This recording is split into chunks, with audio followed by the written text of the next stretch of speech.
welcome to the LCS waiting room. Kinda crazy. This week is already last week regular season for LCS. Someday. So it is kind of crazy, but we were also talking about how, I don't know, I feel like more people have been talking about the LCS because of our condensed schedule. Yeah. Irregardless of how we came to the condensed schedule. True. I feel like it's been kind of nice that we haven't had like the summer slump that has happened in past summers. When you're in like week 7 and you're like, well, it's still not going to be over in week 7. I'll give you the summer slump. That it was nice to avoid that because we just blitzed right through it. We just had the slump right at the start. And we weren't playing games. It was skipped over. It's been an exhausting 6 weeks, I'll say. Yeah, fun, it has. You know what I think of it like? What it reminds me of? Life goes by quickly. So every moment, just soak in life, guys, as it happens, because it could end in a moment someday. Just putting it out there. Inspirational Raz. Let's pull up standings and schedule. Every second counts. Right? Just like regular season. Okay. Life can end. C9 in sole possession of first place, followed hot on their trail with Golden Guardians at 10-5. They finally managed to break the 9-9 slump. EG on a pretty significant loss streak recently, tied with TL at 3rd, NRG and TSM tied at 5th, 100 Thieves and Dignitas tied at 7th, and then FlyQuest and Immortals Progressive down at the bottom. On paper, who has the hardest schedule? On paper, who's I mean, Cloud9 on paper, playing? the Cloud9 schedule is pretty easy. Yeah, well, I was trying to say who's playing Cloud9. Right. TSM's in theory is hard, but in actuality, maybe not. With how EG's been slumping. Yeah. FlyQuest is maybe dead in the water.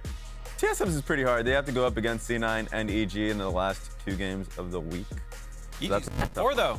And then FlyQuest, who have also pulled out like a few games where they actually look really, really solid. Yeah, none jumped to me. I think this is it's a pretty even balanced spread. final week. Yeah. No, I'm still on the train of TSM having to fight for their lives. But they're fine. They're already in playoffs, right? Yes, but you know, everyone has aspirations to go higher. True. Fight for top 6. Yeah. What if playoffs started today? Oh. What if? What if? What would the bracket look like? Oh, let's take a look. Oh, this is like the matchups. Yes. So C9 and Golden Guardians are waiting in the second round, of the upper bracket. Hunt Thieves, Dig, lower bracket. EG playing NRG and TL playing TSM. That TL TSM game series, best of 5 between these 2 teams specifically, would be an absolute banger. I don't know how you guys feel. We were talking about this on the dive. 1-2, okay, C9 Golden Guardians. The other 6, I actually have no idea. Even 100 Thieves at 7th as like one of the lowest seeds with Dig, you know, it's like either of them are good enough and the other teams above them are inconsistent and they'll enough. be playing a loser from the first round who will maybe be stumbling a little bit. Yeah, the rest of the other 6 teams in playoffs, I have no strong feelings on who my favorites are. You know what? Is the purpose of this we get to decide if playoffs does start today? No. Yes. Okay. I don't think so. But otherwise, I'm down. Like, let's get it underway. But honestly, it's fine to me. Just taking a look at this at the leaves, it's interesting to me because look, you get to see how up in the air these matchups are. So a blank graphic for us to kind of write in what we think is what it's going to look like, I suppose. Who's going first? All right. I appreciate You already started movement. If you can't look at us and say that. Let's go. Yeah. Do it. Oh, there's logos too. Yeah, there's logos and there's also a goat. There's also a goat. And Who's a the fire. goat? So you can set stuff on fire. Pick a logo and put the logo in the place. Do the obvious ones first. 100 Thieves. You're already failing at this one. But drag it, production says. Come on, Mark. Mark, you're not putting enough effort into this. Tap it. Mark, if you think and try harder. Try some other ones. Yeah. Press harder. Uh-oh. Mark. I think it broke. Clear the screen. I think it's broken. Clear the screen. Your heart's just not in it, Mark. I don't think it's you working. You are really not. It doesn't look like you're putting the effort. Yeah. This is a me problem? All right. It's a you problem. It's a skill issue. I just didn't want it bad enough. It's a skill issue. This is my bad. But like, to me, the teams that come to mind that can really shake it up going to playoffs is easily NRG. Yeah. A team that's beat the teams at the top and obviously don't have the consistency to like consistently beat the lower tier teams. But when you go into playoffs, I'm gonna try and like they're literally facing Cloud9 later on. Like they're a team that is just insane to watch. Now you have the mark in your hand. Just ignore him until it's working. Okay, that's fine. That's fine. Talking. You took my attention, all right? I'm gonna tinker. He's Geek Squad Jatt. Yeah. That's fair. I fixed a battery pack earlier. Really? Oh, that's good.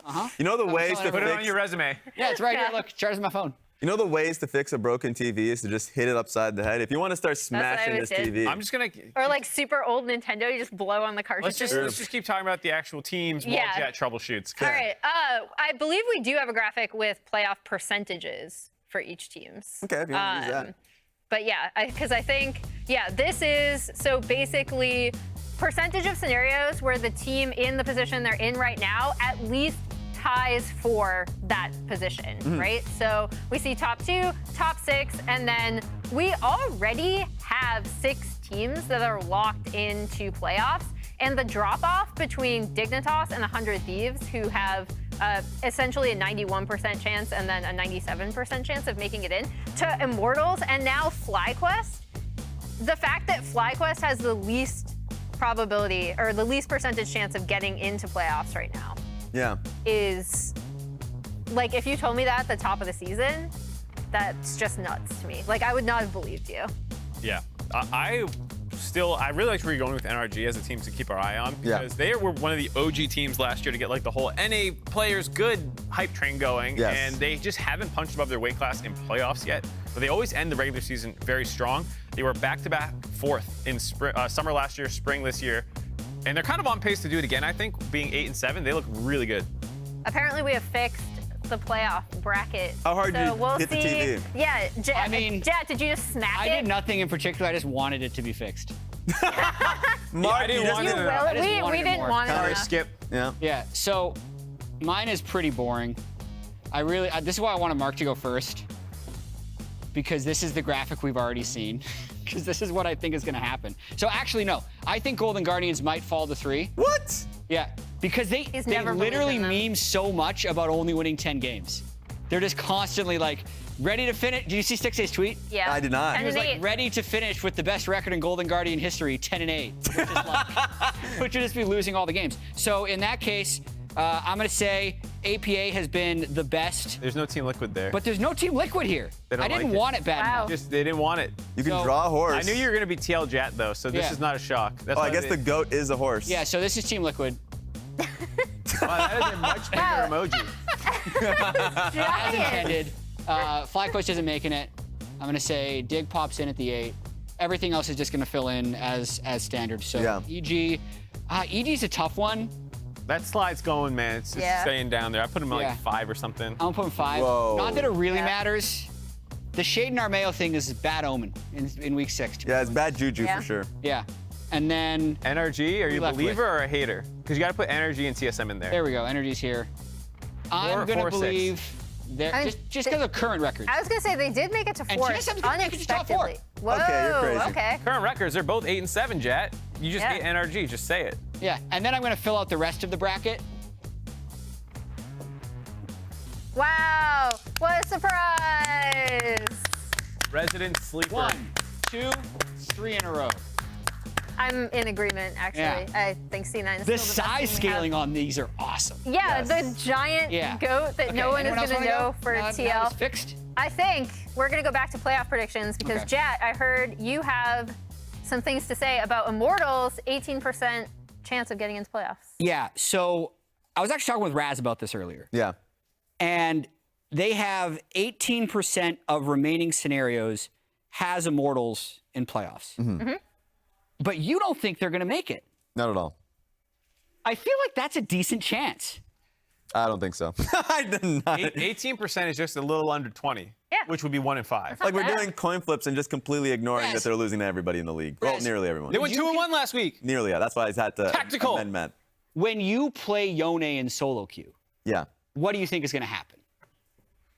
That he's probably going to feed in lane and then later on come back. You are Yone. You are I'm the Yone. What happens? Oh, then I'm going to smash. Apparently, statistically, you win 1 in 5, which is about Immortals' chances of making playoffs. Oh. Yeah. So you looked at my stats. We all looked at your stats. Oh, Jesus. But also, like, I got some other ones. So I want you 18%, like just some visualizations. Okay. I've written down my favorite time of day. Okay. Okay. If you can get within 4 hours, you have an 18% chance of getting within 4 hours. I think you're going to be able to do it. And you can even use some educated guesses. Jatt's favorite time of day is probably not 4 a.m. Yeah, Why would it be? What's my True. favorite time of day? I'm thinking noon. You're within 4 hours. You know That what? is the most absurd. 1:45. That Waiting is- room, because I love hanging out with you, Raz. That's starting to dwindle. All right, Raz, pick a letter of the alphabet. I'll go B. Okay, unlucky. If you picked a vowel, you would have been within 18%, and that would have counted. Well, How many thank people God out that there it picked a didn't vowel? count. I don't know how many. Yeah. I didn't pick anything. Yeah, that's all I got. I just think it's just a high chance. All right. Yeah. I have another way to convince Oh, you. actually, Raz. last one. Okay. What day is it? Wednesday. Is that surprising to you? It always is. Only 14% of days are Wednesday, Raz. That's disgusting. Yet it happens all the time. this is the worst way to Raz, convince Raz, me. I have another way to convince you. Okay. Are you ready? Have you heard of the infinite monkey theorem? Essentially, that if you gathered a group of monkeys, set them in a bunch of Like in a waiting typewriters, they're gonna end up writing Hamlet. Yeah. Right? Okay. So if two events are statistically independent, the probability of both of them happening is equal to the product of probabilities of each one happening independently, right? Okay. Are we following? You don't look like you're following. Yeah, I'm not following I'm gonna because there's continue. something behind us. It's just an It's image the of a monkeys. monkey. They're writing Hamlet. Yeah. Infinitely. The probability of typing banana on the keyboard, right? Or on a typewriter, Yeah. but keyboard, supposing that the keys are pressed randomly, because you're going to assume they're monkeys, each key has an equal chance of being pressed, regardless of what was pressed previously, right? Okay, yeah. Okay, you're following. Yeah. With 50 keys, the chance that the first letter is B for banana is 1 in 50. And so that goes on every single letter independent, right? Yeah. Because it doesn't matter what was pressed before. So the probability of spelling these 6 letters, B-A-N-A-N-A, or bleh, wow, I can't spell banana. I messed up my It's presentation. over. All This right. proves my point. So it's 1 in 15,625,000,000. So obviously very small, but it's possible. They did this experiment. Are we using the with- infinite So- monkey theorem Yes. for Immortals? Anything can happen, Raz. I feel like that's That's more tactical right there. They can type Hamlet. I thought you were trying to gas him up. I am. Tactical's a beast. I don't know why we're doing all these analogies and bad stats things. Just look at the gameplay. Tactical's hulking out. Did you watch their final game against Dignitas last week? I did. What was the game quality like? went Doesn't 2-1. matter. They won. They went 2-1 last Yeah. week. Yep. They had a winning record. And I'm a big supporter. I love it when they find success. It's just as you already mentioned, the probability / chances / everything is not working in their favor. And even in their wins, didn't look pretty. Raz hates Immortals. Yeah. And Rich. No! Yeah. He's just a hater. That's what I've heard. All I said was wait and see, and we wait and saw. All right, we waited and saw. All right.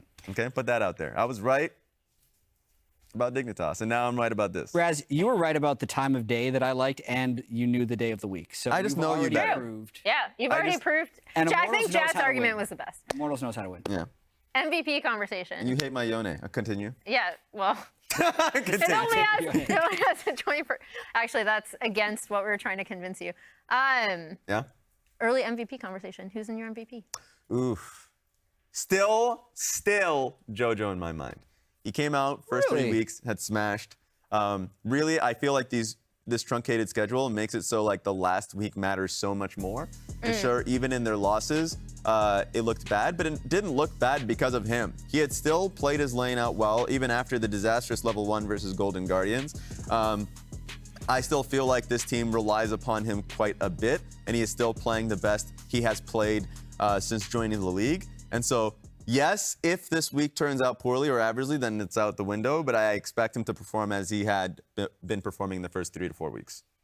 I think it is interesting because we talked about how much that one tiebreaker game last split mattered for Prince and Berserker, Yeah. right? In terms of when we're looking at MVP candidates, how people are evaluating it, what the late season push was. Yep. I think it's going to be the same, especially with the truncated schedule. I think recency bias is going to matter a lot, which if JoJo like hulks out this week is going to work really well in his favor. Yeah. But with Blabber up there, Yeah. with even a few, I would say, dark horse candidates from Golden Guardians, that might not work in his Who do you favor. think is? Yeah, I think if I'm trying to predict who the MVP is going to be, Yeah. I think if the candidates like Insanity or JoJo really pop off and go 3-0, Yeah. and Blabber has a mediocre 1 and 2 week, then they win. I think almost every other outcome Blabber wins. Just because they have the best record, his stats are maybe better than they've been in some of his previous MVP campaigns. And I think the other candidates have been too inconsistent to make a strong case to not give it to Blabber. I think Blabber's been incredible. I think he's been a clear standout on the best team. I think the other struggle is that the other best team in the league in Golden Guardians are extremely well balanced, and it's hard to single out a single member to hand the weight to, because Gory is actually not that far behind JoJo. I mean, it's been quietly happening behind the scenes, but he's actually right behind him in most categories. Yeah. And he had the head-to-head where he completely obliterated him. He absolutely smurfs on people. He's incredible. Licorice is incredible. They have a lot of people who are potential first-team All-Pro candidates, but it doesn't feel like the narrative is behind any one. Yeah, they're essentially having the old C9 problem, right? Where like when you're doing well and everyone's contributing to those wins, then who do you have as MVP? We will be talking more about MVPs going through this final week as people make their push. Let's pull up today's schedule. Immortals Progressive, our 18% chance team, taking on EG, who are saying this is a 50-50? currently in a loss streak. Who's on a bigger According win streak, to a Raz? coin, it is. Who won 2 games last week? about it. Then Golden Guardians taking on Team Liquid Honda, FlyQuest taking on TSM, NRG versus C9. Low-key banger just because NRG somehow always manages to upset C9 over the past 2 years. And then Dignitas versus 100 Thieves as our final game of the day. So let's get into IMT versus EG, just because the first thing right off the bat is that Sheiden is going to be starting instead of Armeo, starting for this week. Absolutely crazy that this happened. I was stunned to see it. I think maybe not everyone was, but it was quite surprising. I just thought that even though the team was struggling, heading into the last week, this is a last-minute change that will set your course for basically the rest of the year now. I just thought it was going to happen. You did? I did. Just in the back of your head, it was looming, much like Armeo right behind you. Listen, let's talk about Sheiden a little bit as well, because I ran into Kelsey earlier. She says something to watch out for is just the way he sees and executes in team fights. The EG Academy team does not have a greater than 50% win rate, but that's not the best way of judging an individual's talent within the Academy system. So anytime a new player comes in, I do want to see them do well. Yeah, and I think a few other things I do want to point out about Sheiden is that I do think he is going to be better on some of the meta carry picks we think of, but also he's going to play what the team wants for success, right? And that's where the team fighting is going to come in, because if he is playing Sejuani, something that if you're looking at these two junglers in your head, you're like, oh, that's more of an Armeo pick. I still expect him to be trying to get involved early, playing team fights really aggressively. And also he's reuniting with JoJo, who he did play with previously when they were both together on EG.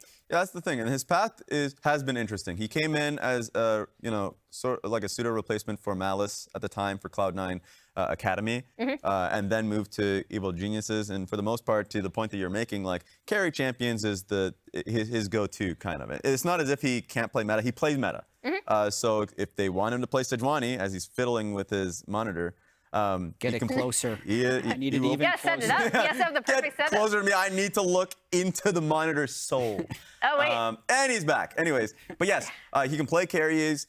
He's more than willing to play towards lanes, but I think he's most successful when the lanes are like generally playing through him. I think the most interesting thing is how he can play through his mid laners, because at least in the previous iterations when he was playing with Copy on Cloud9 Academy and when he was on Evil Geniuses with Siligo and I guess JoJo, but I remember the Siligo portion of it. I think there were just generally issues with working with mid jungle synergy. I think that was the only stop in that I had, was like I wanted to see that kind of improve in those moments. But he's been with the 6-man. He's been the 6-man with this team for quite some time. He's been able to build that synergy, as you can see, with this team around him. So like I think that's not going to be an issue. He's been watching their scrims, and so I think he should fit in much better. One thing I want to bring up is obviously they're bringing him in for a breath of fresh air, team fighting, whatever. EG is on a 4-game loss streak. Do we think that can be attributed to one player, or what do we think happened with EG to get them in this position? I don't think it's just one player. This is a very divisive move from the community that I've seen. Yeah. Because people kind of understand it. The 4-game loss streak, the fact that it does feel like it's JoJo is the only one on this team stepping up consistently to get them wins. Yeah, Revenge is playing fine. Unforgiven's playing fine, but nothing else is really happening in the early game if it's not off JoJo's back. So having a more aggressive jungler who's going to pick his own fights potentially, people see where the logic's coming from, but it also does feel like scapegoating our Mayo a little bit to a lot of people.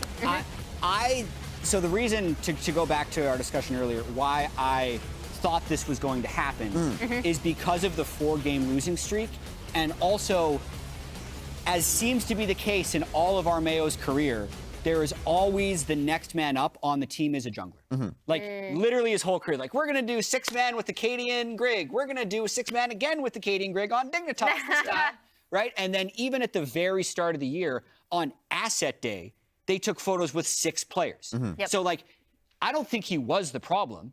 I don't necessarily think Sheiden is the solution. Yeah. But he's the solution that was there. Yeah. Yeah. Right? And yes, they have a full academy team, but he was, from the very beginning, going to be the first one up if something goes wrong. Yeah. And I think that's probably why we're seeing this here.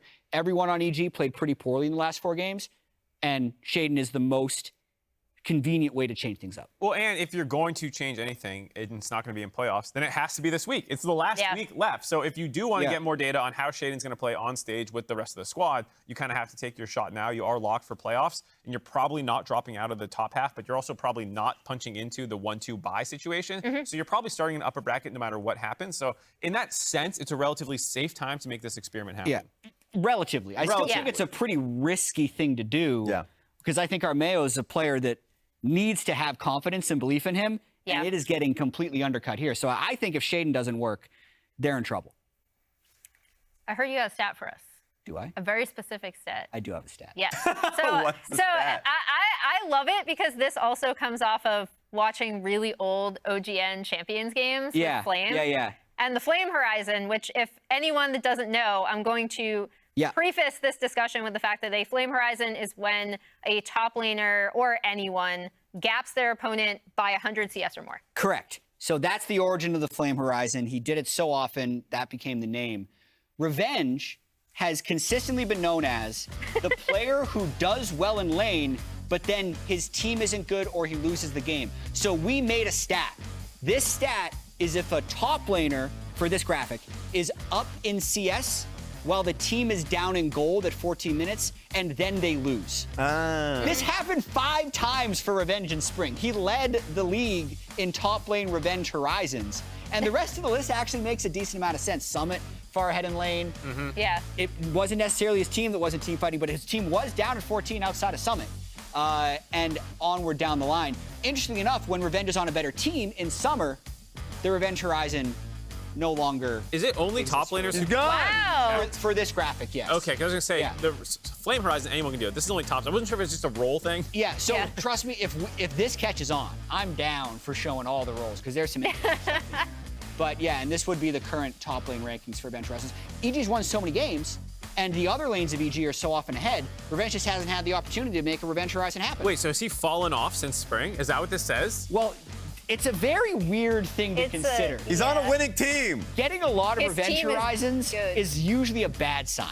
Yeah. It's a sign that you're a Not good necessarily player. for you, but it means other things aren't going well. But there's teams who have won more games than him who have more Revenge Horizons. This split. Like Fudge and Rich. Which means everyone that has means they're carrying more. And also remember he's early fallen on off. in the But split. then still losing. Early on in the only split, counts on Revenge was losses. playing Scion.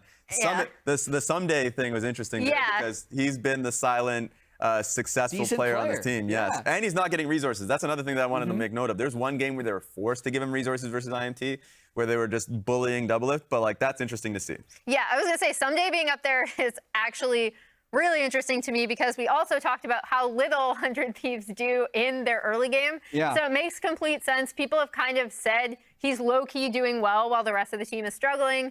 This is a stat that could kind of point to that. It's a little fabricated, but I like it. Yeah, I like Little. it. I like it for at least maybe pinpointing Get the word out there, the Revenge Horizon. how players on worse teams in the standings can actually be performing well individually. Immortals, though, They can still finish. they can 7th. still finish 7th. Yeah, we're talking about playoffs, but there's actually a path for them to finish 7th. Speaking of Revenge Horizons, I bet Tactical's got a lot of them. Yeah, he would have a lot of path to revenge. So But we if- can't see it. So. Yeah. Really, not that much has to happen for them to finish 7th. It looks like a, yeah. I'm gonna use my finger. What are your emojis there? I don't know. Anyway, pretty simple. Literally just win all 3 of their games. Okay.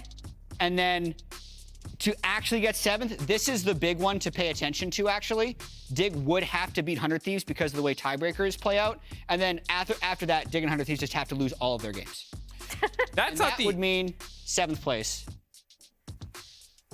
Is that the only way to 7th for them? Because I thought if they 3-0, Dig can win 1 game and then they'll be tied in the standings with the head-to-head. But maybe I'm trolling. I thought there were a couple. There are other ways for them to tie for 7th. Oh, this is just This would is, just this rate is sole them possession of 7th. straight into Pick them up. 7th. To the moon. All right. Is it happening? Mark, as I feel like you are the most optimistic, at least about Most tactical. realistic, you mean to say? Yes, it's happening. Not that way. They are going to tie for 7th, but That's a lot. That's a Immortals, lot, but it's Immortals is possible. making playoffs. Absolutely. What's your reasoning? Tactical. How many? Like, do you listen to me? Yeah. It's tactical. He's a Okay. beast. He has other players on that team. They make it harder sometimes. But when Bolulu gets his weirder counter picks, I'm glad to see him off Annie and stuff like that. Right. I think Treatz can have some good games. They play around bot lane. Tactical carry you. Just play through tactical. Okay. Yeah. Or, Solo can have a Cassante go into him several times in top lane. This I is like that. interesting. They are yeah. rolling through. What is it? Yeah. So this is actually all the other ways in which they can get 7th, or 8th with a tiebreaker. There's a lot of them. There's a lot of ifs. I couldn't Yeah. make a bracket for this, but this is our Stats Guys program that ton of spits if it all out. statements. Yeah. So just it's pretty simple if you're really fast at reading. And if you Wow. love Python. Yeah. Wait, this is not calculating. He's scrolling. Yeah, it's just scrolling through it. I thought Oh, this you was thought it was code that like spitting it executed. out? Nope, it's been printed out and we're scrolling. Oh, wow. Oh my god, you trolled me so hard. I was like, why is it calculating like this? This is so slow. So a lot of, out of all the scenarios, Yeah. that's a lot of scenarios. of Yeah, them that making actually it is into top quite a class. few. And I'm still shocked that it's FlyQuest now with the least percentage chance Yeah. of making playoffs. Let's see who predicted IMT over Yeah. EG to I start their wonder. potential miracle run. You guys were puffing on some copium, and now I want to see what you actually predicted. I'll put my money where my mouth is. Yeah? Yep. Yeah, there it is. There's still an 82% chance that they don't, Raz. Yeah? So if you can predict my favorite time of day within a 20-hour window, that's the chances of them making it. I actually forgot to mention this. The fans are not the ones that matter today. Oh, we got rid of the fans because QTCinderella. Oh, yeah, true. That was beautiful. Also, Cutie agrees with you and me all day. There we go. That's The what we're three of talking us. about. She's a sheep. The three of us have the correct. Actually, I'm pretty sure I nosedived in predictions after last week, and Mark. Mark's making a comeback.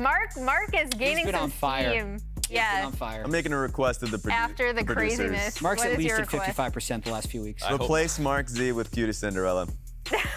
Go for it if you can't handle someone being so right that you have to remove me from the graphic. I am intimidated. We'll see. If IMT beat EG, Mark is continuing to whoop our butts in predictions. Cutie will be here all day doing a bunch of super fun content, trolling players. It'll be a good time. Let's go to the show. Yeah, you're casting, Jack. Get out there. Oh, yeah. Get up there.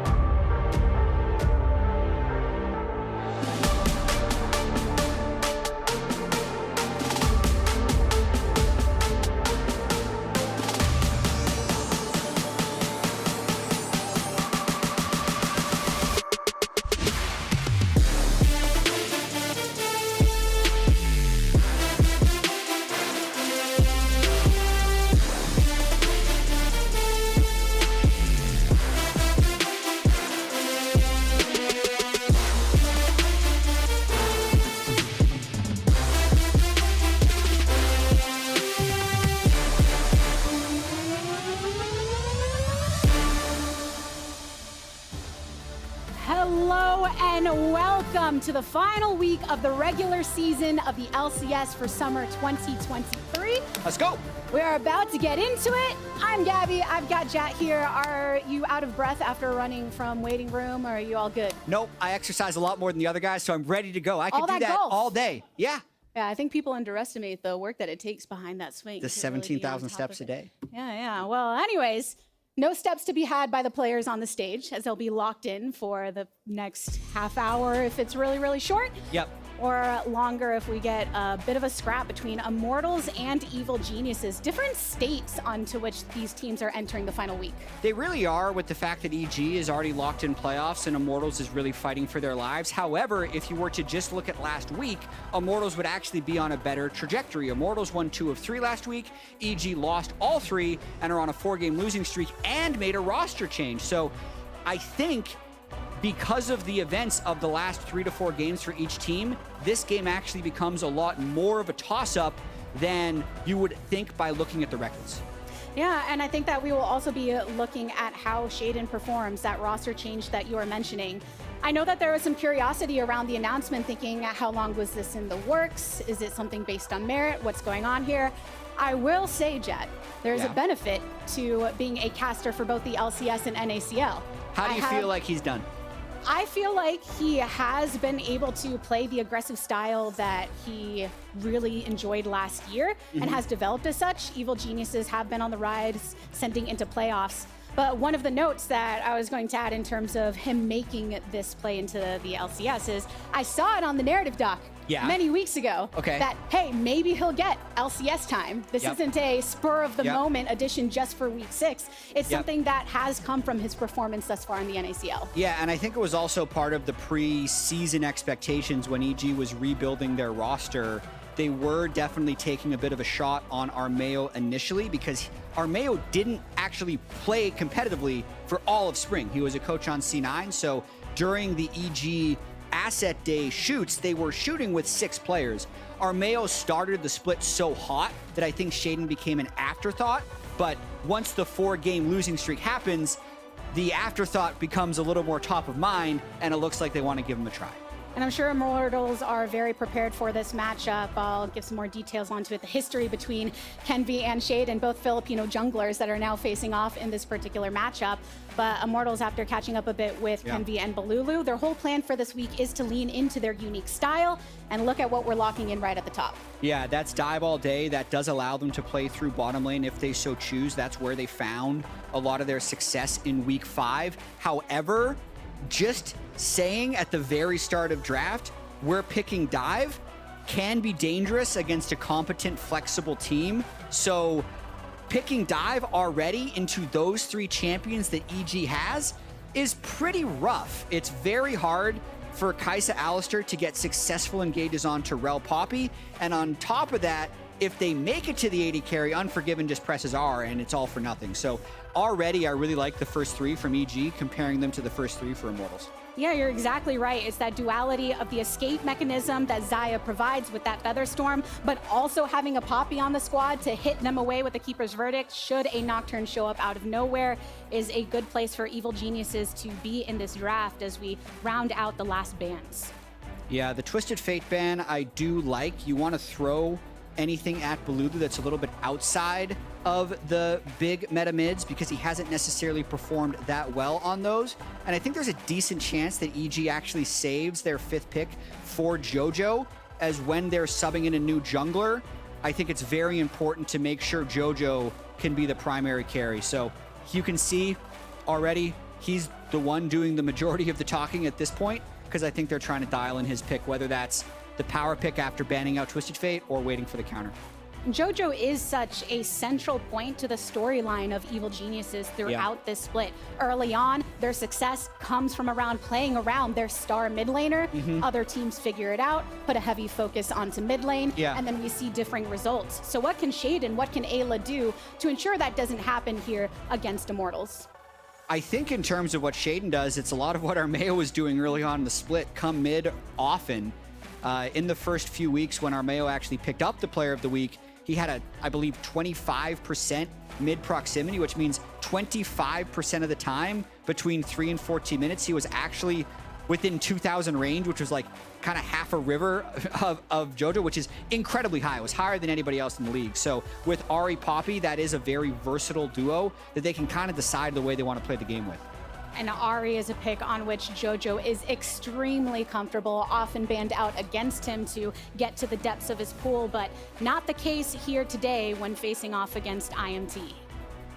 Yeah, I'm actually a little bit surprised that EG decided to pick mid there and not top there, because the guy you see on screen right now, Solo, while effectively just plays tanks. So that makes it a lot easier for Revenge to get a favorable matchup with a blind pick and would allow JoJo to get a more favorable matchup with a counter pick. But we'll see. So far, the comps do make a decent amount of sense for both teams. Very much leaning into what IMT have going on with that early Nocturne lock-in and Evil Geniuses responding accordingly. But this is what I was most curious about, Jatt. What would go into the mid lane when Bolulu was talking about playing to the uniqueness of the squad? Exactly. He's seeing that it goes into Ahri. He wants to stop Ahri from dashing around too much. So Cage ult at the start of a team fight, try and keep JoJo under wraps a little bit. And Immortals is trying to pull things out. As Mark was saying earlier, when Bolulu can play some of the slightly more quirky stuff, he seems to be more effective. But I do want to see Revenge getting another chance on Gwen, see if he can make a big impact in this top lane today. All right. Both of the drafts completed. What do you make of the overarching leanings of each squad? I know you highlighted the dive that IMT are looking for in the responses of the Evil Geniuses, but the cohesive look here. Yeah, I mean, cohesion-wise, Immortals does have it aside from the Veigar. Veigar is definitely his tiny little legs can't keep up with the dive that many times, but he's hopefully able to still do a little bit against the Ahri in team fights. The more I talk about it, I don't love Immortals team comp. I do think EG is really hard to dive into, and if they can individually win their lanes, they're going to have very strong setup for the team fights. All right. We'll see if Immortals do have the tools to break through all of the defensive strategies Evil Geniuses have showcased through their draft. Again, I know that a lot of people are counting out Immortals in terms of playoffs, but you have to index into, as Gen Z as it sounds, the vibe of this team. Okay. The good vibes. I think when you look at teams that are put in a tough position where you have to get the 3-0, you're dependent upon other teams and their results. Dignitas and 100 Thieves, for instance, are teams that Immortals will be tracking pretty closely. You can kind of doom yourself if you get too down in the trenches of where you are in the standings. But having that levity, I think multiple members talking about this being one of the most fun teams they've been a part of regardless of their results, puts them in a better position to take a win against Evil Geniuses, who are fighting against that 4-game loss streak, who are trying to overcome that with a new look in the jungle and a reinvigorated field going into week 6 here of the LCS. I think that's absolutely a good point. Vibes are more important than you'd realize, but also harder to judge than gameplay, because we never know all of the behind-the-scenes conversations, whether EG is happy or stressed about Sheiden being in for Armeo. We just don't know.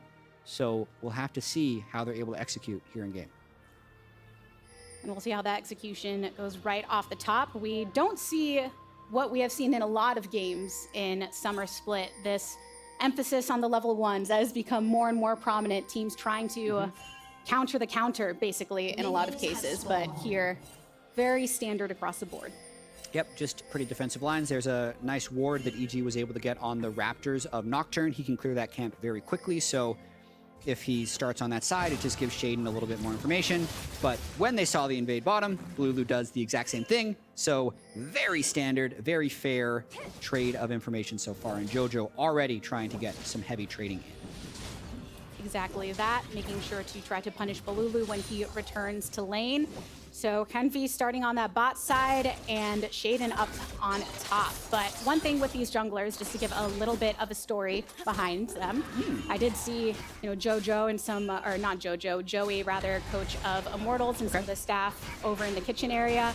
And they're all very excited about the fact that back in the day, Kenvi and Sheiden actually lived together. Sheiden lived in Kenvi's basement while they were playing. And when talking to Kenvi, Bolulu's saying, oh, he taught Sheiden back in the day. He taught him everything he knows, you know, trying to kind of amp Kenvi up in that regard. Even though Sheiden is actually listed as a year older than Kenvi, which I find amusing. Right. But there is history there. I mean, that's a lot of history. That's way more history than you normally have between jungler opponents. Yes, and you can feel that in the, I wasn't able to catch Evil Geniuses, they were elsewhere, but when seeing kind of Immortals walking around, kind of that fire behind the eyes of, oh, this old friendship, and I asked Kenvi, what do you think of Sheiden's play since last season? He said, I think that he's improved a lot since last season, and I think I want to see how he's going to do here in the LCS today, but obviously very familiar with the play style of one another, as Sheiden, you know, looks to potentially make his first meeting with his former roommates. Yeah, he tries to get some deep vision onto Kenvi's blue buff, but overall, very inefficient so far for Sheiden against Nocturne. I think one thing that has maybe hampered Kenvi all year, or you're not sure if it's a chicken or the egg situation, but basically Solo and Bolulu are never that far forward in lane. So you can even see it here, right? Bolulu's under turret, Solo's barely ever going past the halfway point. They have some of the lowest, what you call forward percentage of anyone in the league, which generally means that Kenvi can get invaded a lot, and if Kenvi ever tried to make it invade, it's like kind of impossible for his lanes to follow in. So Sheiden, you would think, would want to take advantage of that and get an invade off, but this is pretty perfect for Kenvi. If your lanes are losing anyway, full clear into Scuttle Crab is a very ideal start for Nocturne. He's actually 2 full camps ahead of Sheiden right now, who hasn't actually pulled off a gank at all. So even though Kenvi didn't really do anything, he just full cleared red into blue, he's already at an advantage because Sheiden went for that ward onto Kenvi's blue buff. And the closer that Kenvi gets to hitting that level 6 before Sheiden, the more of a threat that he will be to capitalize upon this lead. But still some time till that will happen, as he now ventures into territory, to take away some of the camps. They're of one mind. They're like, he started Raptors, I'm going to steal Raptors. You could have just not taken each other Raptors and you'd be fine, but whatever. But there's the thrill of taking someone else's Raptors. Yeah, the invade stats. Yeah. But 4 minutes and 15 seconds into the game means that Dragon will spawn in about half a minute, so starting to see that acquisition of the Scuttle on the opposite side from Sheiden responds to what Kenvi was able to achieve on top, and pretty heavy chunk into Tactical and Unforgiven. I think this bot lane, for me personally, is where I'm spending a lot of my focus in terms of looking how these teams are going to perform. Even in the losses, I think Tactical has been looking really good as an AD carry overall compared to previous performances, and often where Immortals can create those leads for the overall victory against Unforgiven and Eyla, where I think some, unless you're watching NACL, we're not sure what to expect of Unforgiven, but he has been commended for his aggression in lane, and also the knowledge he brings as Sheiden comes to make the playing. Both of the junglers down on bot side, Sheiden knocked away. Space created as Eyla ventures forward and attempts to hit with the Q, so more chunking down onto Tactical, who's running a bit low on mana. Same can be said for Unforgiven. Tough to say whether that could have been a kill if Sheiden was able to stop the headbutt with his Poppy, but they're going for more. Multi-stun into the back, Tactical flashes, but cannot escape the ignite and more. Sheiden drawing first blood in his first game here in the LCS. Yeah, and I think that was just Immortals getting pretty greedy. They were already down in resources, and Eyla was able to just re-engage in basically an eye contact 3v3. Really, Immortals wanted to get that wave in, but they just did not have the horsepower to get it done. The horsepower. You're kidding me. As come on, Eyla. The horse had a bit too much power in the forward movement there. Little into IMT's sights, and the kill is traded back. So now 1 for 1. Yeah, Kenvi is going to be happy about that. He won't be happy that that Ignite tick took the kill from the Nocturne. Alistar Gold is about as close to useless as you can get for players on Immortal, so unlucky break after they got a fairly fortunate kill onto Rell. And the first kill before Eyla ended up falling, going over to Sheiden, so countering some of that lead that Kenvi was able to acquire previously. Bringing it even in the jungle territory, but even though there was that scrap back, like you said, Jatt, not where you want that kill to be on Treatz. Yeah, I think Immortals is actually pretty overall happy about the first 7 minutes of the game because their Nocturne is almost level 6 and things haven't broken yet. They're not massively down in lane, only 10 CS down in mid, even CS in top, 2 CS in bottom, and Treatz walking onto JoJo, but can't really get anything. I mean, tactical eventually will become quite the threat on Kai'Sa if he is able to find. I think you have to give it to Treatz for wanting to look for these opportunities to get ahead. He's definitely trying to make plays, but that one just cost tactical a wave. They were never going to be able to hold vision in River. I guess they still made it down to cannon, but fairly wasted because there was no way they had fatal damage there, and they had no flashes, so they couldn't chase through. It looks like EG isn't going to get much out of it either, so we'll continue to push the waves. And despite temporarily starting up that dragon, Unforgiven and Eyla have returned back to lane. With that CS lead in mid somewhat extended for JoJo, gives him a chance to back and start to spend some more of that gold that he has acquired. Aside from that trade down bot, it's been pretty quiet overall. Yeah, it really has been. 2 kills in 8 minutes. Rift Herald will be spawning quickly, but I think the name of the game when you pick Nocturne Kai'Sa early is to have Nocturne be bot. And with Kenvi being level 6, he's in the spot where he would want to pull off a counter gank. Can't really do much else with the state of the wave bottom, but with him level 6 now, it becomes very risky for EG to ever make an aggressive play, especially because Eyla has no flash on the Rell. It can be standing on top of their own control ward, so he knows that he is unseen in this brush until Eyla makes his way on by. Had a little bit of a feeling there might be a jungler, a lurkin, now that he is level 6, and seeing if he can get the wraparound as the wave. I mean, they might try a dive, but it is a level 6 Xayah. It seems really forced. Level 6 for Tactical and Treatz on the bot side, still waiting for that Magnet Storm to become available for Eyla. Kenvi now started up onto the Dragon. Jojopyun is a lurkin, wants to position himself to make sure that I'm just going to trade it. Bolulu doesn't try and collapse upon himself, but even though this is known by evil geniuses, Immortals focusing down to take this first dragon of the game. The evil geniuses don't seem shaken by it. No, they don't. At the time, Sheiden was top of the map anyway. JoJo's still looking to at least be an annoyance. He's getting more and more consistent push in the mid lane, which is going to just make it more difficult for Immortals to do anything bottom lane. That's just a pretty standard trade of objectives for Sheiden and Kenvi. Speaking of the relationship they've had earlier, it almost feels like there's a gentleman's agreement to not interact with each other. Like we saw them trade Raptor camps on second clear, and then as soon as 8 minutes happens, they just trade neutral objectives at 8 minutes. It's quite peculiar. The conspiracy theorist in me says, oh, buddies coming together, want to make sure they have a good time on both sides in the early game.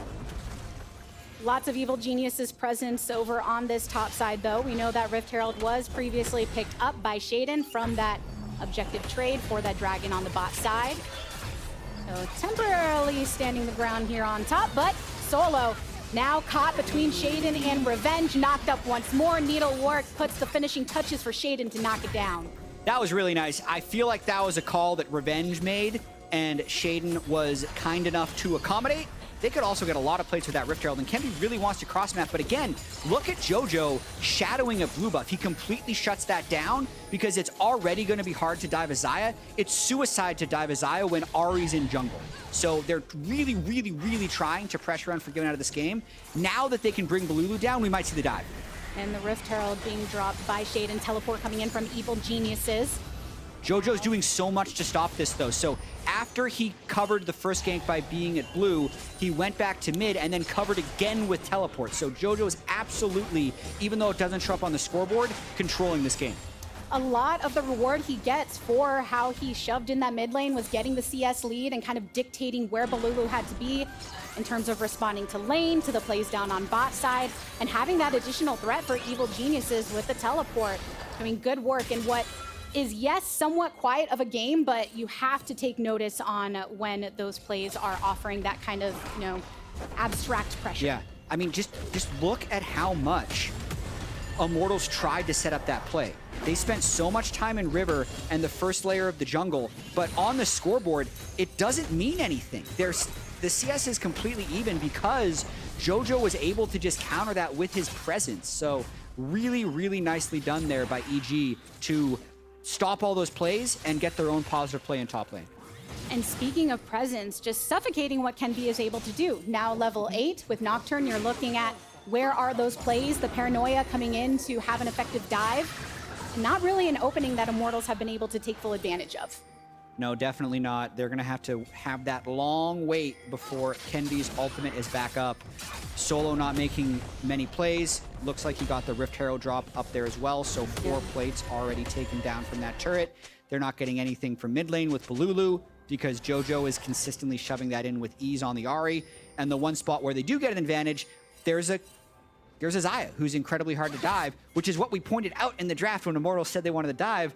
It's really hard to dive into Xayah Rell, and that's why we're seeing this low activity game, is because of the way Immortals lanes need to attack EG, and EG is pretty built to stop it.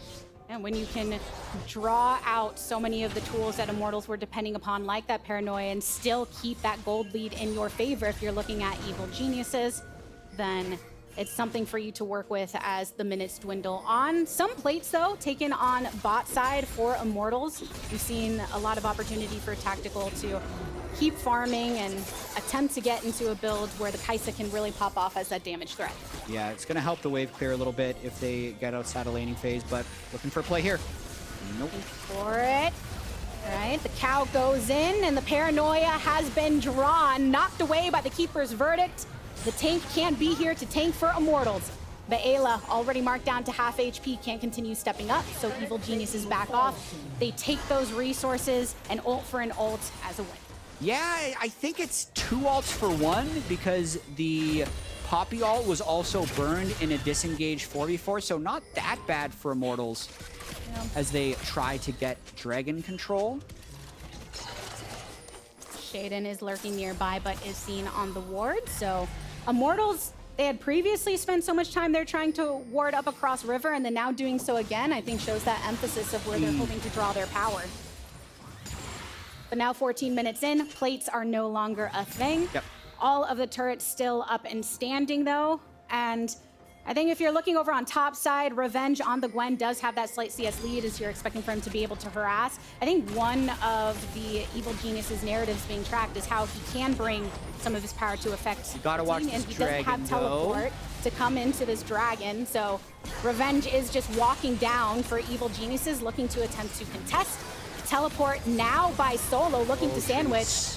There's the Featherstorm from Unforgiven. Solo's made his way to the party. Stun up on one means Kenvi's already gone down. Some focus on the dragon still as Solo into the back of the pit takes out Eyla. It's the support for the jungler, and with no jungler for Immortals, Evil Geniuses take the dragon. Yeah, lots of build up for that fight as Revenge had done an early reset since he had tempo on Solo in the top lane, but Solo could match with TP, so he just got this good old-fashioned brawl in the river. I think Treatz' engage was a little bit off.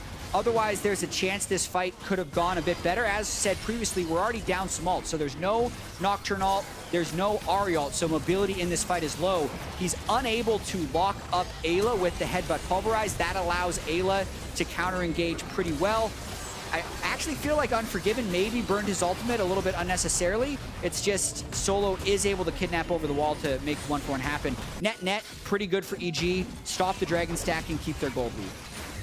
Up 1.8k gold lead at that, and yeah, splitting the dragons between the two. Sheiden and Eyla using the speed boost to remain in pursuit of Kenvi. Already popped the shield, so now bringing down the paranoia to try and give an advantage their way. Flashed away from Poppy as Sheiden eliminated by Immortals.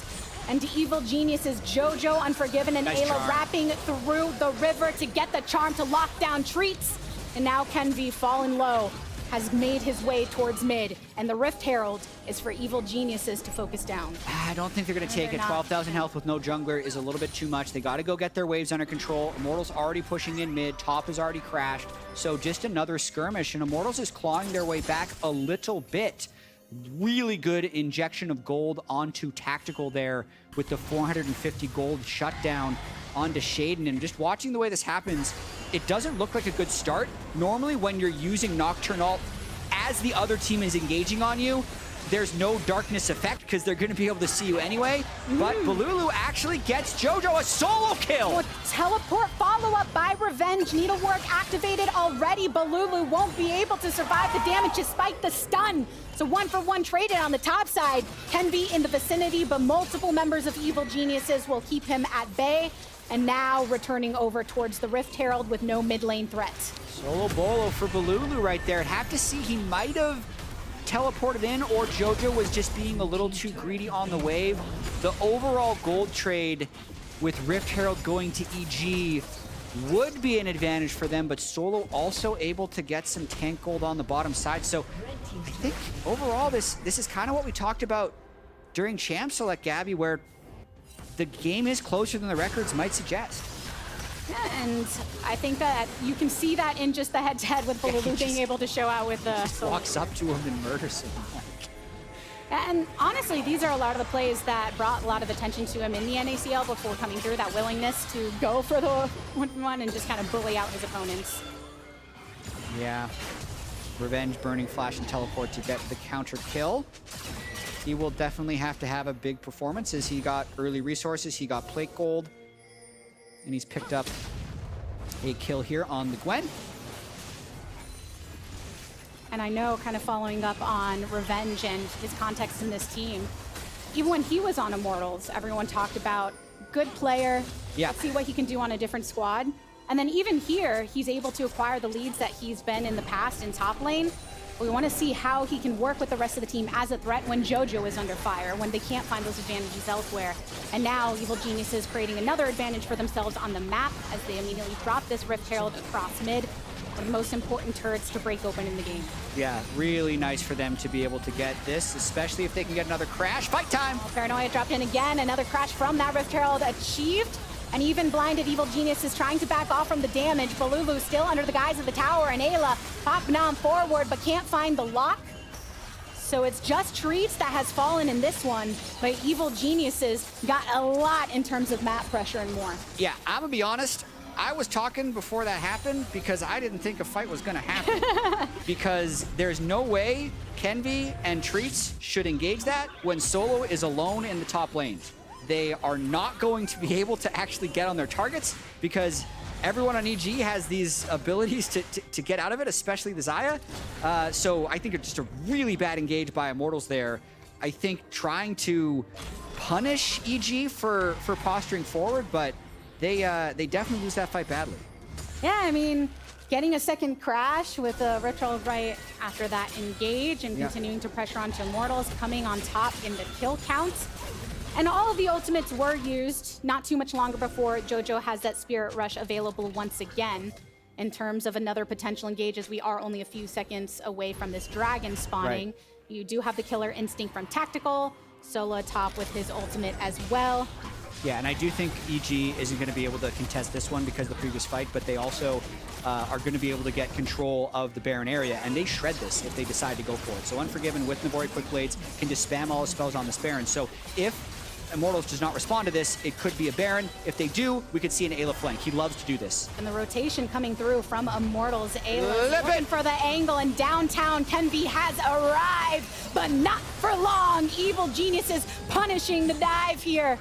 No need to connect with the Keeper's Verdict just yet. Sheiden moving on forward to target Tactical. Has to pop the Killer Instinct. And now even with the speed, Treatz wants to keep him safe, but cannot do so. Oh my God. Evil Geniuses venturing forward and pressuring across mid as well as Unforgiven finishes off the turret. A double kill here for JoJo. And look at where the minion wave already is. They had an opportunity to go for a lot more, but they are deciding to just maximize their gold with this Baron, get it in inventory and become more powerful. That type of play is what we saw out of EG when they were in first place. It's just incredibly decisive based on a fairly small advantage, because you're thinking, if you're Immortals, that it's one dragon to one, it's like a 2,000 to 3,000 gold game. Let's prep for this big fight around third Drake, but it's also 20 minutes. EG zigs when everyone else is zagging, or however you're supposed to say that, and they get the Baron. I personally like to zag when other people are zigging, but that's just me. That's the way it works. Yeah, as you were saying, it went from maybe a couple K ahead for Evil Geniuses to now over 8,000. Yeah, just like that. That Red Bull Baron buff will do work for Evil Geniuses as they continue forth with this push. You still have Teleport up for Revenge, so he can bring them purple minions wherever Evil Geniuses need that additional pressure. Yeah, now it's just a matter of seeing how clean EG can be with this push, because Nocturne ults kill flankers when you try and 4-1. That's what Kenvi wants to do to JoJo, but JoJo has 2 charges of his ult left, and they're still going to try. Wrap around, JoJo has to flash away, stuns up, goes into stasis, and Immortals are just waiting around to hit that final shot, and it's taken by Solo. Well, that was a bit greedy by JoJo. That's exactly what Immortals wants to do. When you have Nocturne and the team is going 4-1 on you, you attack the one with the Nocturne. So JoJo looked like he actually had the tools to avoid that. Waited a little bit too long and ends up paying the price. And now with just under a minute left on the Baron buff, Evil Geniuses want to see what work they can do with it. So Revenge teleporting towards that top side to rejoin EG until JoJo can also join up with the party. And Immortals getting some agency to clear out these waves and create a little bit more space for themselves. Yeah, they will get a brief amount of time to farm minions, but look at that top left, plus 5,850 gold. So that didn't look like an effective Baron power play because JoJo died, but with the way they got the kills right afterwards, immediately spent their gold, immediately redeployed and took many turrets. That's one of the most effective Baron power plays you're going to see. It took a 20-minute game that was even and now turned it into a 23-minute game that has an 8,000 gold. It does feel like this is an example of a game in which Evil Geniuses are just having a lot of efficiency with the objectives that they have grabbed. Double charges on a Rift Herald is always great. Getting this much gold off of a Baron buff is great. But alas, that Baron time is over. And still a minute and a half until the next dragon spawns. And Evil Geniuses were able to grab one of the earlier ones to break up that stacking by Immortals. So it's just sole point for IMT in that case. Keeper's Verdict now used to just punt one right in the center of them all. Revenge, flash already taken. Watch pot and Tactical looking to get these kills to get himself on the board. Again, really huge that they're able to get that gold onto Tactical's Kai'Sa. His 2 kills have been 2 shutdown kills, so he's much richer than you would normally expect a 2-2 Kai'Sa to be. And EG does have to be a little bit careful here with the game state because, yes, they're 7,500 gold ahead, but they only have 1 Drake 24 minutes into the game. So the actual soul win condition is incredibly far away, and if they end up getting picked off too often while kind of slowly stacking up these Drakes or slowly waiting for the next Baron, the gold will slowly decrease in effectiveness. Even if it stays at 8,000, the amount of power that gives them over Immortals is going to be a lower and lower percentage. So they did great in the last 4 minutes, but just this is what they need to watch out for as they attempt to close this game. Right. Kai'Sa with an early lead can making it pretty dunzo for the enemy team. A Kai'Sa that gets a chance to kind of catch up in gold, and same with the rest of the squad because of that loss of effectiveness in that gold lead for Evil Geniuses. Kind of gets that second wind when you push past the tiredness on the treadmill. We'll see if Evil Geniuses can try and take another objective on the map. This is free. Pick up this dragon, no contest from IMT. Yeah, no contest should come from Immortals. I think they're doing the correct thing from behind here, just getting wards around the Baron area, allowing EG to take a little bit of control on the bottom side of the map, and really just trying to bide their time and wait for picks. They get a good cage stun onto someone. That means Tactical can fly in to try and get the assassination. I think for EG, staying as grouped as they can, now that they have Teleport on Revenge, pushing in mid, moving towards Baron, it's kind of back to textbook plays for EG, and they should be okay. Prepare for the next time a fight breaks out. You've got a stopwatch for Kenvi. Full Zonias as well completed for Revenge on the opposite side. In most recent cases, more used for a delay, but we'll see once the fight does break out. Still kind of locked at that around 8,000 lead for Evil Geniuses, and the wards that were previously placed down by Immortals now cleared out with controls of EG as they've made their way towards this top side. Yeah, Tactical trying to get some vision with his Kai'Sa W's. Actually opts for the Rage Blade. A little bit more DPS as compared to Luden's, where he might be able to get some poke down if he's able to land things. We'll see how that ends up paying off. You can see the W not nearly as effective as it would be with Luden's. Just hit Sheiden, barely killed the shield. And Immortals doesn't want to give away a Baron. Revenge and JoJo do both have their teleports, so JoJo hovering around Baron. So we'll see. Nice force. Ayla's in good flank position as well. So if Immortals tries to step up, Revenge is going to back up to try and TP, and Ayla's going to get a flank. EG wants to fight this. And Solo is on watchful duty. There's the teleport coming in from Revenge, as well as Solo here to match. Paranoia drawn. Kenvi going into the back line. But here, Unforgiven still stands strong, uses the Featherstorm. Bolulu taking out Jojopyun though. Needlework slicing through Bolulu for the return. Double kill from Revenge as evil geniuses take the fight and now turn towards Baron. Yeah, Bolulu could blow up JoJo, but that was everything they had. And Revenge has actually been the late game fight carry in so many of these fights. Another Baron for EG, another reset, and they're going to try their hands again, pushing in this Baron. Woo. Yeah, and this is something where Immortals were really looking for an opportunity to draw things back. They really were, and I understand Nocturne ult and pick a side. They Nocturne ult, they pick left. At the time, Rell and Gwen actually can't see anything, so the three of EG are only thinking back up, back up, back up, until the lights come back on, and then they're able to return to the fight. Once they return to the fight, Revenge is there. He's in melee range as a Gwen with a bunch of items, and it's over. I love to see a Revenge pop-off. Oh, it's an Unforgiven pop-off, actually. Yeah, My bad. It's the teamwork, Chet. It's the teamwork. Unforgiven did pop off there, though, and I think that time also waiting on using that Featherstorm kept him in it for a bit longer. But now we get another fight, another teleport coming this time from JoJo. But Solo already marked low. Unforgiven picking up the kill credit this time. Treatz the next to fall, putting that into the mouth of JoJo, who's feeling oh so fed at this point as evil geniuses bring this Red Bull Baron buff down towards the bot lane and take a turret for it. Yeah, I don't know what that was. Immortals should not be fighting outside of their base, but EG is able to get the 2 kills. This will allow them to, at the very least, clean up multiple inhibitors. They got the bot wave in. I really think they could force 5v3, but they are taking this one slow. You see Unforgiven going and getting that mid wave. They're going to be taking the second inhibitor here shortly. 11,000 gold lead now for evil geniuses, and we saw how potent that previous Baron buff was.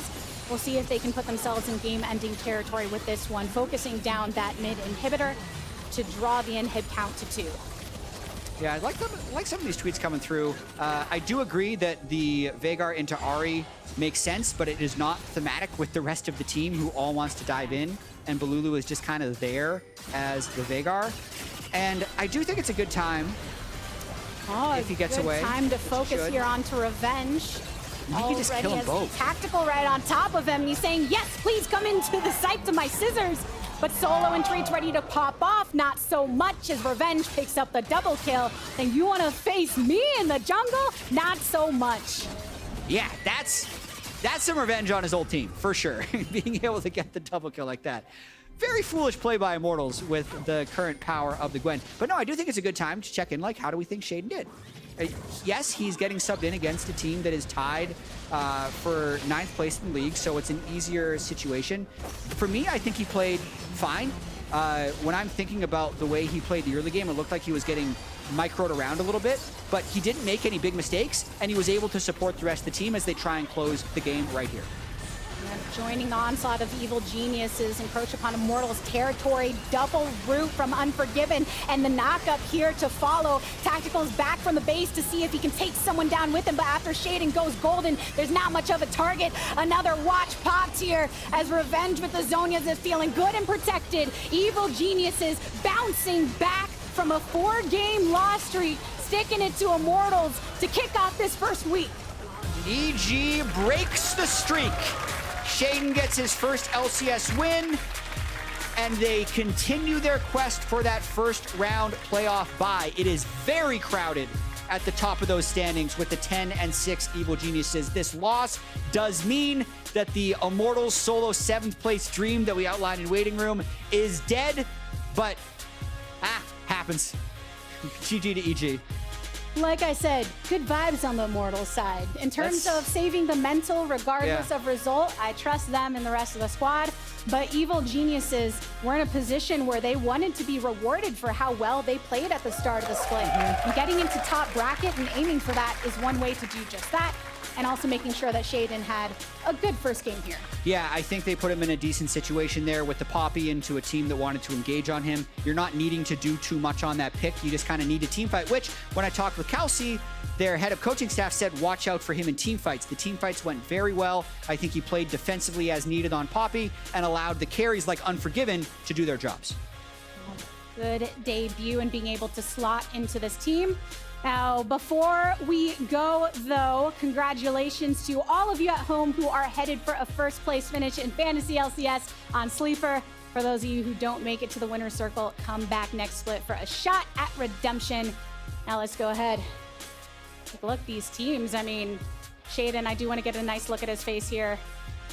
His reaction to being able to step onto the stage. Yeah, in EG's announcement, they were saying how he's definitely starting this game. So that's going to be a very interesting thing to track in the future for EG, whether we see more Sheiden or whether we see Armeo. I think overall, it was the carries of EG and the draft that did a lot for EG in this game. You could see every time Immortals wanted to go for a fight, they just couldn't get through the Poppy or the Rell or the Gwen.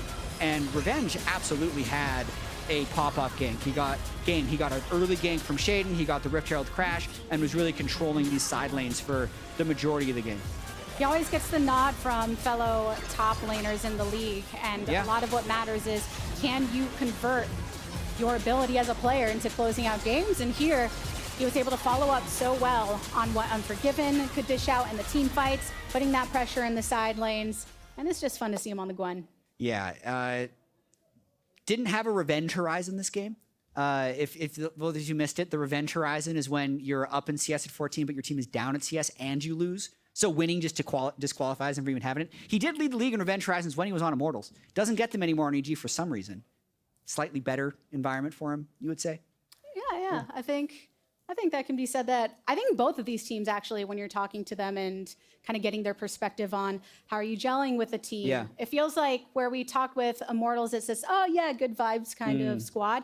Evil Geniuses, they're all described with this chip on their shoulder when coming into the season. You know, even JoJo, who's a star, not having any of the same members around him, right? What does that look like? Armeo, after going into coaching and then coming back into play, Revenge, what is he gonna do outside of Immortals? Can he step up in that top lane?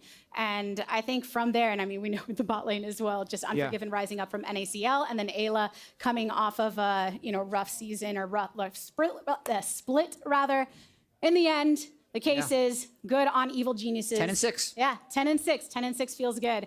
Now let's go ahead and send it over to QTCinderella in the lounge for the Ryzen post-game interview. Hi guys, well thank you Gabby. I'm here with JoJo, the mid laner for Evil Geniuses. You just won, how do you think you did? I think we did fine, I think. I don't know, I think. So BM. Okay. I think we made too many mistakes later on, but especially me, I don't know, but I couldn't focus because like they weren't really playing the game, so it's kind of like I was just playing against like, I don't know, it just didn't feel like a real game, so it was hard for us to focus since they weren't really trying to punish us, so yeah. Okay, so it's too easy for you. That's what I'm hearing. I mean, I don't want to like say that after going 0-4, you know, like, because like we were playing bad the last few weeks, so, I mean, but today it felt pretty easy, yeah. Okay, because I heard you were ready for the MVP, is that true? I don't know, maybe, probably, but after now, like, I really got to perform this week, you know? You don't need to be shy on the couch. You can talk about anything. You can tell me if you deserve it. I mean, I think I deserve it, but after the last week, I don't know if I deserve it anymore. We just have to see this week, you know, if I play well and who plays well this week. It just depends. Well, good thing they don't give MVP mid-season, I guess. Well, I had some more questions for you. Everyone's been talking about it, and I'm here for the answer because it's tea time. Okay. Were you the reason that the rest of your team got replaced? Was that you?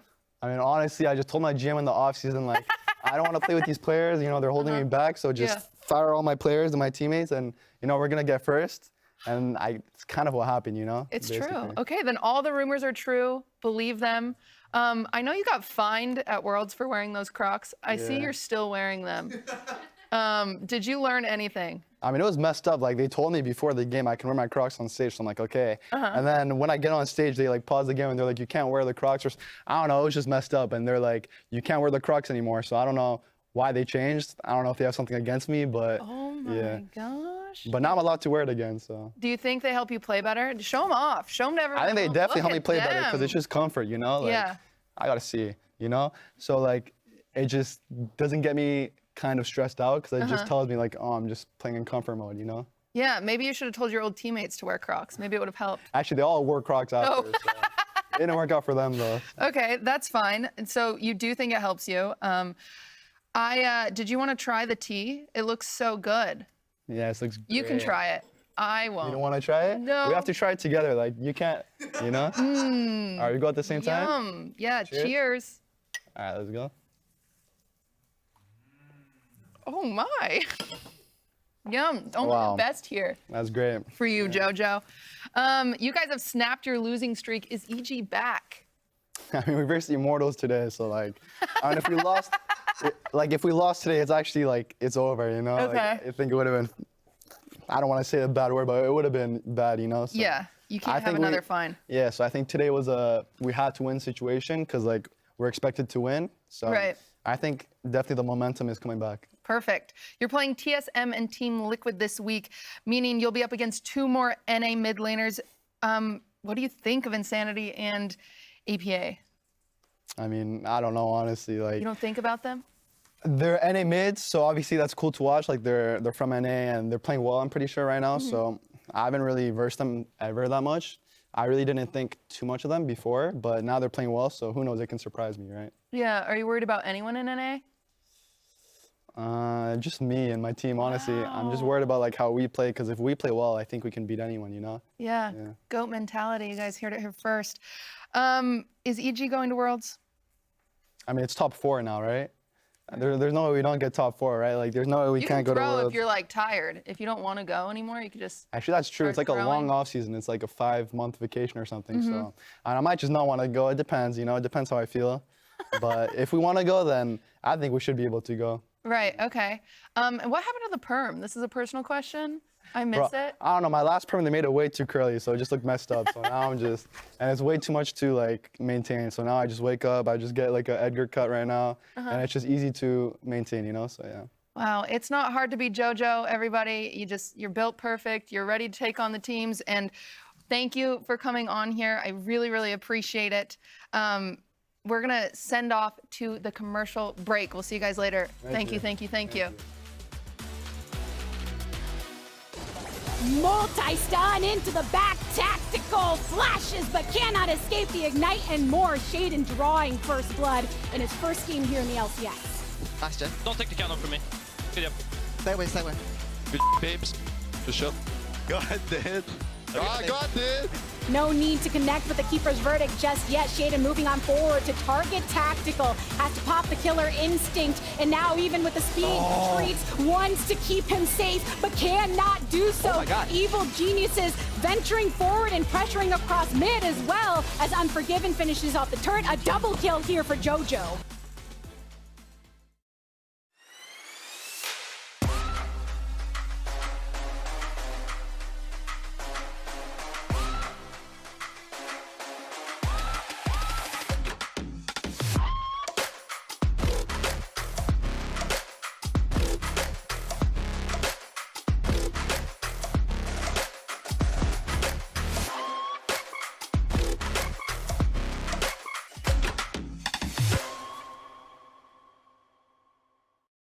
I've got the Samsung 990 Pro series. Shall we get started then?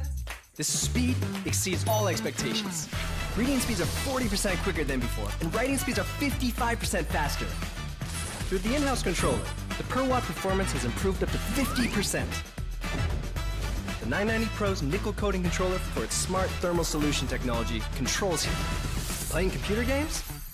Obviously the best.